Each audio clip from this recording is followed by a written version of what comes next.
গণভবন ছিল স্বৈরাচারের কেন্দ্রবিন্দু। দেশ সংস্কারে ৬টি কমিশন গঠন, নিহতদের পরিবারকে পুনর্বাসনের আশ্বাস ডক্টর ইউনূসের। কালই পরিশোধ করা হবে পোশাক শ্রমিকের বকেয়া বেতন ভাতা, জানালেন শ্রম উপদেষ্টা। এখনো বন্ধ অর্ধশতাধিক কারখানা। নতুন জেলা প্রশাসক নিয়োগ নিয়ে সচিবালয়ে হট্টগোল, ৮ জনের নিয়োগ বাতিল, যোগ্যতার ভিত্তিতে পদায়ন দাবি বঞ্চিতদের। এবং গণতন্ত্রের বিরুদ্ধে ষড়যন্ত্র থেমে নেই, বিএনপির গণ আন্দোলন অব্যাহত থাকবে, পরাজিত ঘাতকদের বিরুদ্ধে সোচ্চার থাকার আহ্বান সিনিয়র নেতাদের।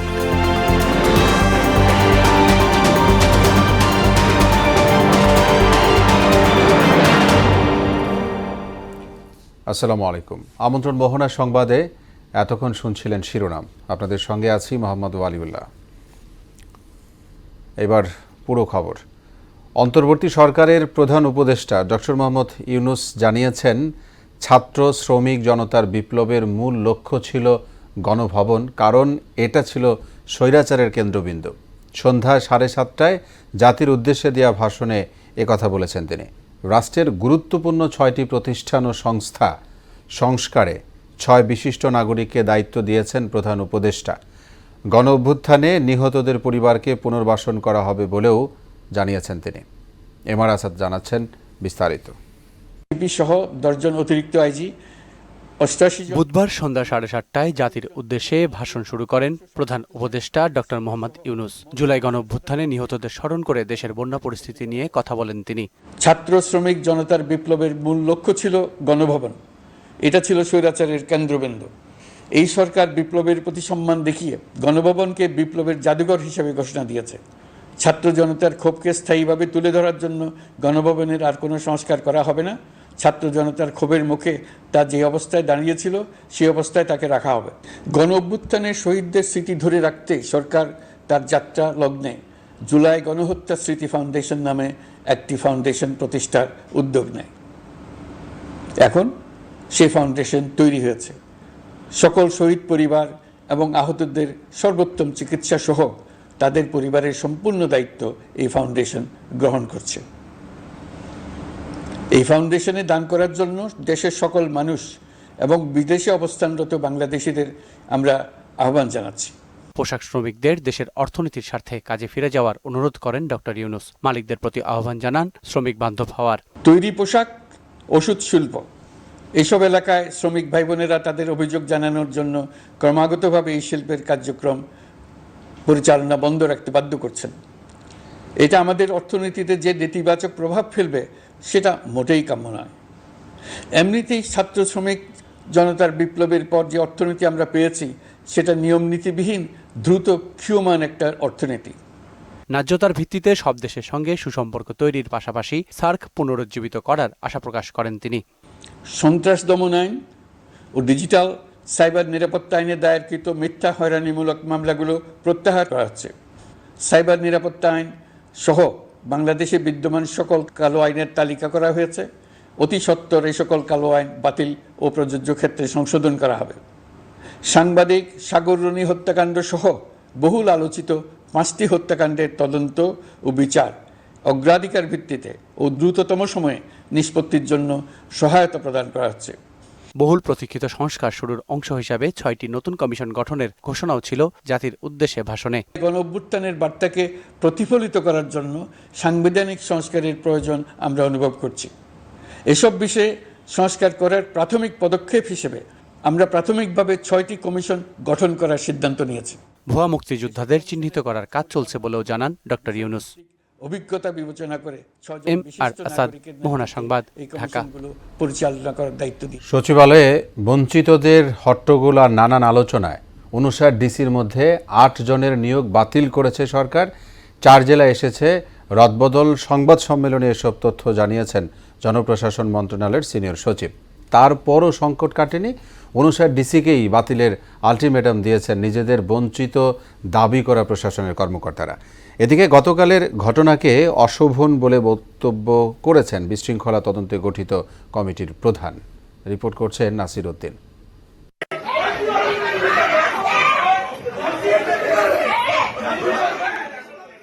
দুই দফায় দেয়া ৫৯ জেলা প্রশাসকের নিয়োগ বাতিল দাবিতে মঙ্গলবার সচিবালয়ে বিক্ষোভ করেছেন এ পদে যেতে আগ্রহী বেশ কিছু কর্মকর্তা। জনপ্রশাসন মন্ত্রণালয়ের সামনে ৩ ঘণ্টার বেশি সময় হট্টগোল করেন তারা। বুধবার মন্ত্রিপরিষদ বিভাগের যুগ্ম সচিব খুরশেদ আলম খানের সঙ্গে বৈঠক করেন তারা। নতুন বাংলাদেশ গড়ার প্রাক্কালে প্রত্যেকটি সেগমেন্টে প্রত্যেকটি জায়গাতেই সেই সৎ মেধাবী যোগ্য অফিসাররা যাতে পদায়িত হয় সেটাই তো সবাই কামনা করে। এ নিয়ে সাংবাদিকদের সঙ্গে কথা বলেন জনপ্রশাসন মন্ত্রণালয়ের সিনিয়র সচিব মোহাম্মদ মুখলিসুর রহমান। জানান ৮ জেলায় ডিসির নিয়োগ বাতিল করা হয়েছে। এছাড়া টাঙ্গাইলের ডিসিকে পঞ্চগড়, নীলফামারীর ডিসিকে টাঙ্গাইল, নাটোরের ডিসিকে লক্ষ্মীপুর এবং পঞ্চগড়ের ডিসিকে নীলফামারীতে বদলি করা হয়েছে। উইথড্র ১ নম্বর হলো লক্ষ্মীপুর জেলা, এটা কোনো সিরিয়ারিটি কোনো প্রায়োরিটি নাই। জয়পুরহাট, কুষ্টিয়া, রাজশাহী, সিরাজগঞ্জ, শরীয়তপুর, দিনাজপুর, রাজবাড়ী এবং এই ৮টা। আর আমরা বললাম যে 4টা জেলায় রদবদল করা হয়েছে ফর বেটার ফাংশনিং। এরপর জনপ্রশাসন মন্ত্রণালয়ের সিনিয়র সচিবের সঙ্গে দেখা করেন আওয়ামী লীগ আমলে বঞ্চিতদের পক্ষে জেলা প্রশাসক প্রত্যাশী উপসচিবদের সমন্বয়ক নুরুল করিম ভূঁইয়ার নেতৃত্বে একদল কর্মকর্তা। তাদের দাবি ৮ জন নয়, সব ডিসিকে বাতিল করতে হবে।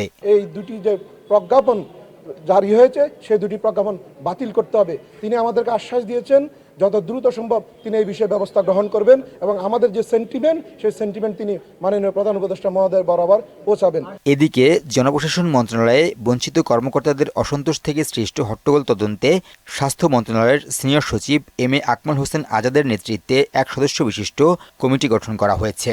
সাংবাদিকদের প্রশ্নের জবাবে তিনি বলেন, বিশৃঙ্খলাকারীদের আচরণে প্রমাণ হয় তারা ভালো কাজ করেনি।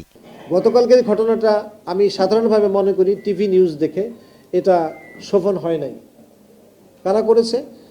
যারা অনেক সিনিয়র অফিসার, ডেপুটি সেক্রেটারি এবং ডিসি হতে ইচ্ছুক, তাদের তালিকায় নাম ছিল, তারা হন নাই। 700 জনের তালিকায় যদি নাম থাকলে কেউ মনে করে আমি ডিসি হয়েছি, এটা কি ঠিক হবে? আমাদেরকে বলেছে যে আপনারা বাছাই করে 60 জন দেন। এখন যারা হয় নাই তারা তো কোনো পদাবনত হয় নাই, ইজ্জতহানি হয় নাই। তারা কেন হয় নাই আমরা কিন্তু প্রকাশ করিনি। যদি প্রকাশ করি করার কোনো আইনগত সুযোগ থাকে, যেটা আসলে নাই আইন অনুযায়ী, তাহলে তারা সোশ্যালি এম্বারেসড হবে। সবাইকে স্বৈরাচার আমলের সুবিধাভোগী মনে হলে ডিসি নিয়োগ দেয়া কঠিন হবে বলেও জানান আকমল হোসেন আজাদ। যদি আপনি প্রিকনসেপ্ট বলেন যে এদের সবাই স্বৈরাচারের আমলের বেনিফিশিয়ারি, উপকারভোগী, তাহলে ডিসি আমরা কোথায় পাবো? নাসির উদ্দিন, মোহনা সংবাদ, ঢাকা। যেটা কালই পোশাক শ্রমিকের বকেয়া বেতন ভাতা পরিশোধ করা হবে বলে জানিয়েছেন শ্রম ও কর্মসংস্থান উপদেষ্টা আসিফ মাহমুদ সজীব ভূঁইয়া। দুপুরে চলমান শ্রমিক অসন্তোষ নিয়ে উপদেষ্টা পরিষদ এবং সংশ্লিষ্টদের সঙ্গে বৈঠক শেষে তিনি এই তথ্য জানিয়েছেন। বলেন, শ্রমিক না এমন অনেকেই অনুপ্রবেশকারী হিসেবে অসন্তোষ ছড়াচ্ছে। এ সময় বিজিএমইএর পক্ষ থেকে জানানো হয়েছে 40 থেকে 60টি কারখানা এখনও বন্ধ রয়েছে। এর জেরে 10 থেকে 15% অর্ডার সাময়িক সময়ের জন্য অন্যখানে চলে গেছে বলেও জানিয়েছে বিজিএমইএ।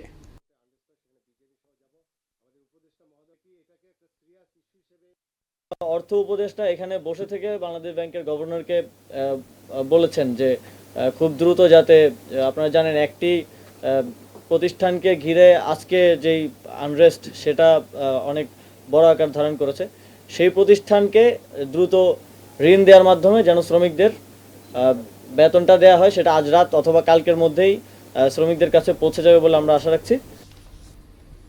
গণতন্ত্রের বিরুদ্ধে ষড়যন্ত্র থেমে নেই উল্লেখ করে তা প্রতিহত করতে বিএনপির গণ আন্দোলন অব্যাহত থাকবে বলে জানিয়েছেন বিএনপির স্থায়ী কমিটির সদস্য জাহিদ হোসেন। আর শেখ হাসিনার শাসনামলে নির্বাহী বিভাগকে ধ্বংস করে দিয়েছে বলে মন্তব্য করলেন স্থায়ী কমিটির আরেক সদস্য আমির খসরু মাহমুদ চৌধুরী। রাজধানীতে আলাদা অনুষ্ঠানে এসব কথা বলেন তারা। আরও জানাচ্ছেন উষা ফেরদৌস। আবারও সমাবেশের ঘোষণা দিয়েছে বিএনপি। রাজধানীর নয়াপল্টনে দলের কেন্দ্রীয় কার্যালয়ে এক যৌথ সভা শেষে ব্রিফিংকালে বিষয়টি নিশ্চিত করেন দলের স্থায়ী কমিটির সদস্য ডাক্তার AZM জাহিদ হোসেন।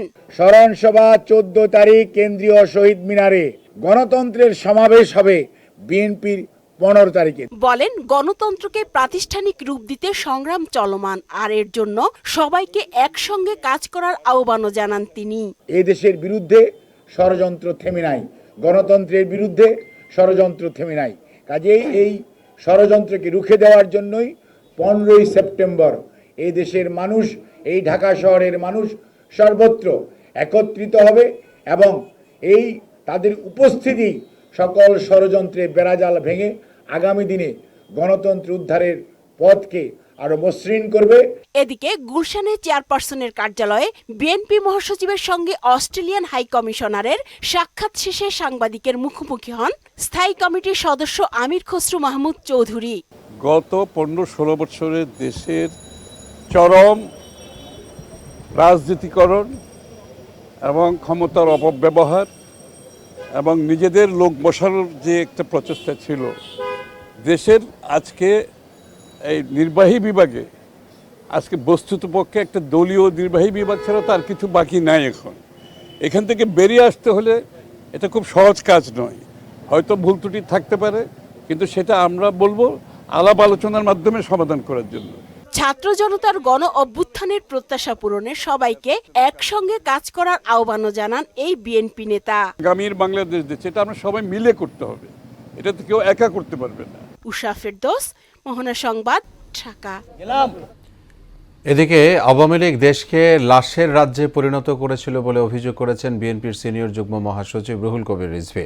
শেখ হাসিনা দেশের সম্পদ লুট করেছে বলে মন্তব্য করেছেন তিনি। সিলেটে বৈষম্য বিরোধী ছাত্র আন্দোলনে নিহত সাংবাদিক আবু তাহের মোহাম্মদ তুরাবের পরিবারের সাথে সাক্ষাৎকারে রিজভী এসব কথা বলেছেন। শেখ হাসিনা পালিয়ে গেলেও এখনও আওয়ামী লীগের ঘাতকরা রয়ে গেছে জানিয়ে রিজভী পরাজিত ঘাতকদের বিরুদ্ধে সোচ্চার থাকতে সবার প্রতি আহ্বান জানিয়েছেন। বিচার বিভাগের স্বাধীনতা নিশ্চিত করতে হবে, সংবাদপত্রের স্বাধীনতা নিশ্চিত করতে হবে। কেউ সত্য লিখতে গিয়ে যেন ডিজিটাল নিরাপত্তা আইনের সেই কালাকানুনের শিকার হয়ে কারাগারে থাকতে না হয়, সেই প্রচেষ্টা নিতে হবে। এখনো পর্যন্ত ডিজিটাল নিরাপত্তা আইন বাতিল করা হয়নি কেন?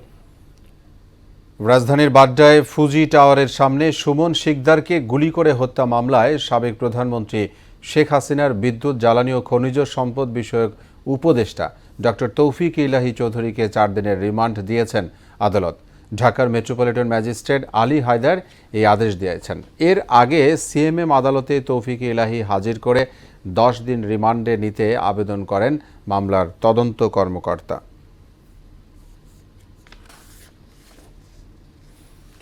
শিক্ষার্থী আন্দোলনে সমর্থন দিতে গিয়ে প্রবাসে চাকরি হারালেও স্বৈরাচারের পতন হওয়ায় কোনো আফসোস নেই দুবাই ফেরত বাংলাদেশিদের।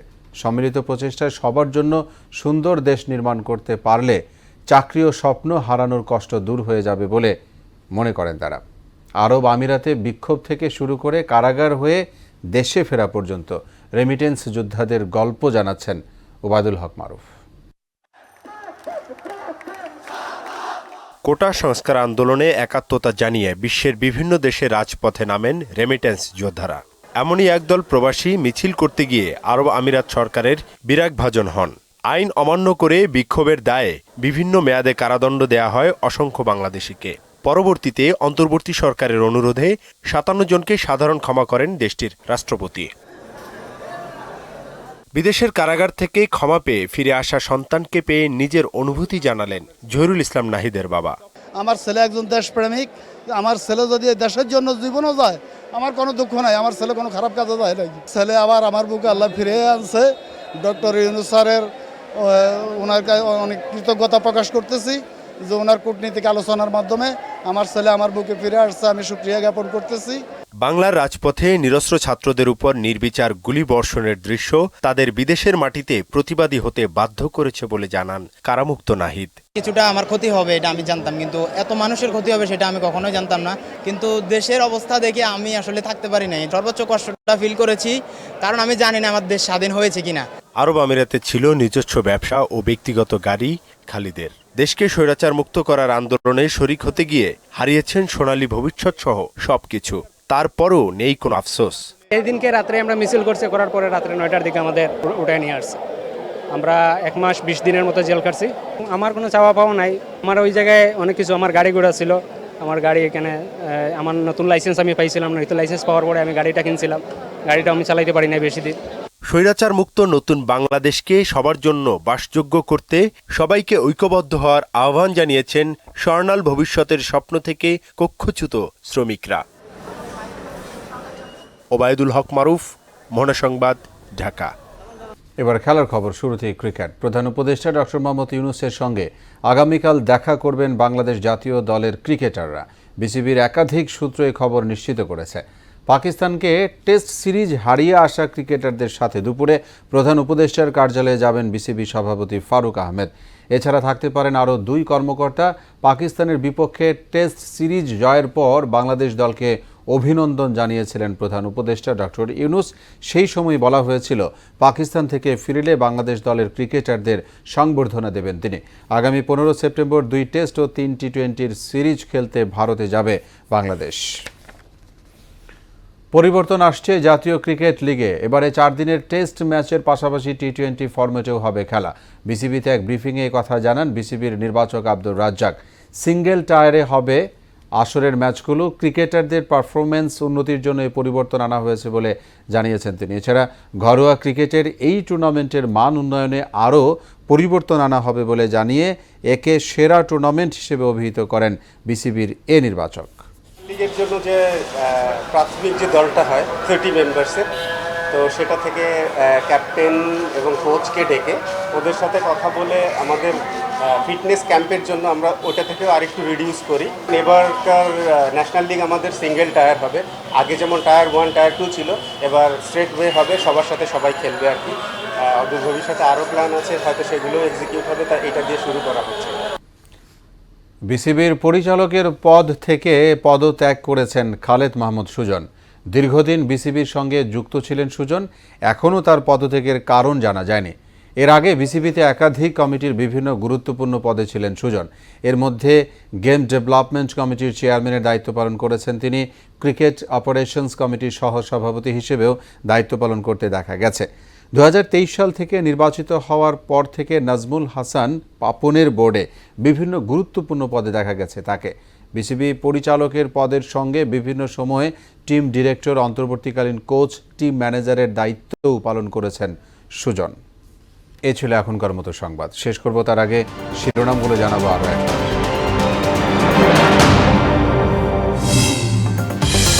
গণভবন ছিল স্বৈরাচারের কেন্দ্রবিন্দু। দেশ সংস্কারে 6টি কমিশন গঠন। নিহতদের পরিবারকে পুনর্বাসনের আশ্বাস ডক্টর ইউনূসের। কালই পরিশোধ করা হবে পোশাক শ্রমিকের বকেয়া বেতন ভাতা, জানালেন শ্রম উপদেষ্টা। এখনও বন্ধ অর্ধশতাধিক কারখানা। নতুন জেলা প্রশাসক নিয়োগ নিয়ে সচিবালয়ে হট্টগোল। 8 জনের নিয়োগ বাতিল। যোগ্যতার ভিত্তিতে পদায়ন দাবি বঞ্চিতদের।